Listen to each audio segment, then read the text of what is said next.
Question 25. Sketch f of x equals to minus log within brackets 2x minus 4 minus 1. Well, we have taken very few problems on really sketching a graph. This is one of them. So I'd like you to go very carefully over this example. Now, first thing which you note here is that 2x minus 4 is not in the factored form. So many students will overlook this and make a mistake.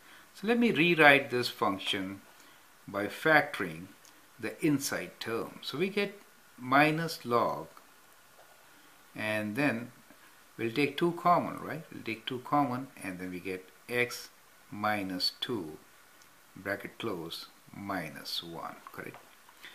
Now, we have discussed logarithms with their transformations a lot in this exercise. I'll not write them, but I'll tell you, of course. So I prefer to give transformations from left to right. Right, so this is minus here, which gives reflection on x-axis, right? So normally this graph would have been increasing, but now because of this it will be decreasing, right? So that is reflection on x-axis.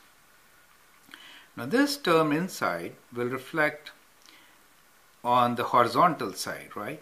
So this is horizontally compressed by a factor of half, right? So this is 2, which is greater than 1. So it will compress the graph horizontally like this by a factor of half. Do you see that? And this is x minus 2. So this minus 2 will actually translate 2 units horizontally right. And minus 1 will translate your base function 1 unit down. So when we say base function, we are comparing with log to the base 10. Okay, so those are all our transformations, correct? Now, the other thing about this graph is that what we can do is we can look into 3 critical points. So the 3 critical points for us are, let me first share with you the 3 critical points on the base function, which is log x to the base of 10, right? When we don't write, we mean 10, right?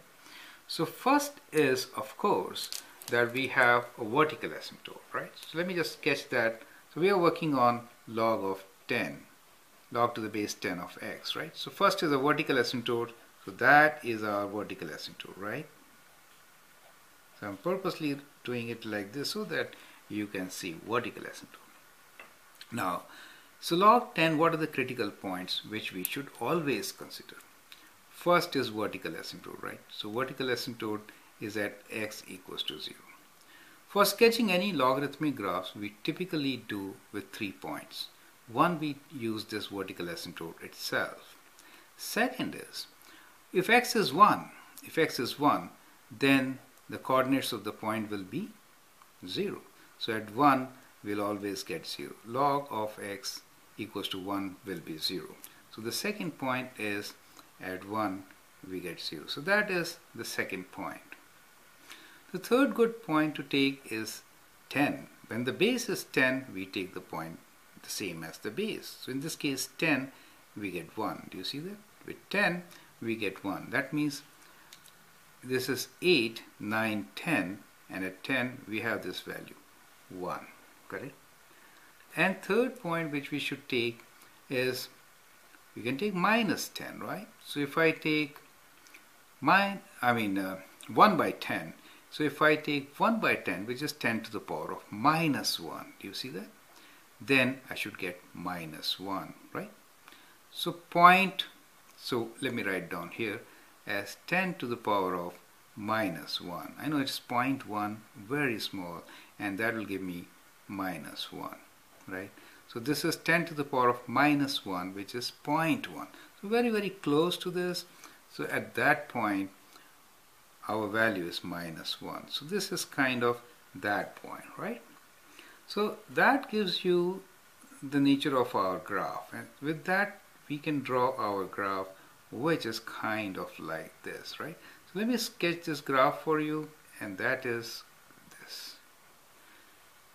So here, this is our vertical asymptote. So we are going very, very close, but we don't really touch it, right? We just go close to it, and that's how we go, right? So that is the graph for log to the base 10 of x. You see that? So that is our base function. Now, when we do the transformation, then what we can do is, we can actually transform these points, right?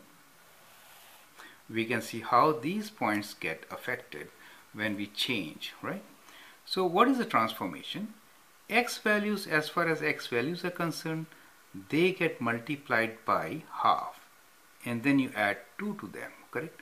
So the transformation is that the x points becomes half of the original point plus 2, right?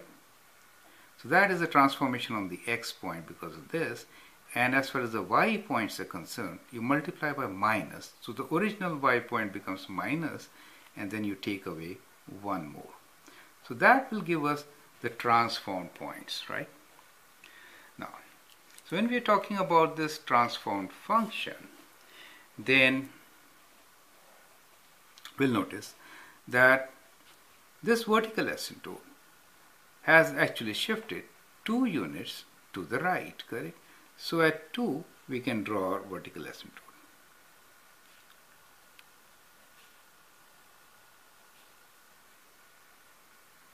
That is our vertical asymptote now, correct? Now these points. So what happens to this value of x and 0? If we consider that point, which is 1 and 0, so we can do it either way. I'll show you with points and also with moving here. So what we are doing here is, for every point on the graph, you reflect it, correct, and then you compress it by a factor of half, and then you add 2 to it, correct, and then you bring it 1 down. That is what you do. So this point, when reflected, it stays here. When you want to compress it by a factor of half, this was at 1, it comes here, right? And then you add 2 to it, so it is 0.5, it goes to 2.5. Do you see that? It goes to 2.5, and then you bring it 1 unit down, so it comes here. So that is how this point gets transformed. So that is what I've shown you with these things. And now let me show you with calculation. So when you calculate, now if you plug this, so we are working on, we are now working on this point, right? Let me call this as now our point number 1. So this point at 1, so when I put 1 here, so what do I get? Half plus 2. So that means I get 2.5 as my x value, correct? And the y value was 0, so it is minus 1. Do you see that? So 2.5 minus 1. Do you see the same point which we did with transformation, right? So that is, let us say this point is A, so this is our A dash, the image of A, correct? So that is the correct formula to use. Then let's go to the next point, 10. Half of 10 is 5. 5 plus 2 is 7. So that is 7. And for 1, we'll multiply by minus. So minus 1 gives me minus 2. Correct? So the next point, which was here 10 and 1, it moves to 7 and minus 2. So 7 is here and minus 2. So that is this point, 7 and minus 2. Correct? And then let's get into this close point, which is very close, but anyway, what we'll observe here is, let's do it by reflection, that is better. Reflection means, I'll show you the steps, then you do the calculation, okay? Now first step is, this point, reflect it on x-axis, so that goes here, correct? That is after reflection. Then horizontally compressed by a factor of 2, so it comes more closer to this, right? More closer to this. And then moves 2 units to the right, that means very, very close to this line.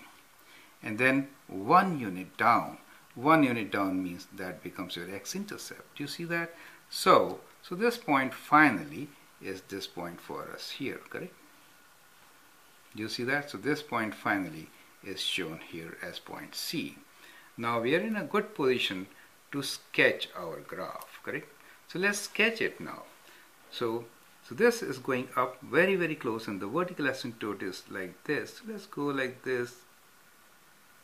kind of. Do you see that? So that's the nature of the graph. And then you go like this. That is our function. And this is minus log 2x minus 2 bracket close minus 1. I hope you understand all the steps which we took here to solve this problem. And I've shown you how you can translate points using the coordinates, correct? And how you can translate points using graphically. Do you see that? Meaning of each, right? So that is how we are going to sketch all the graphs in logarithms.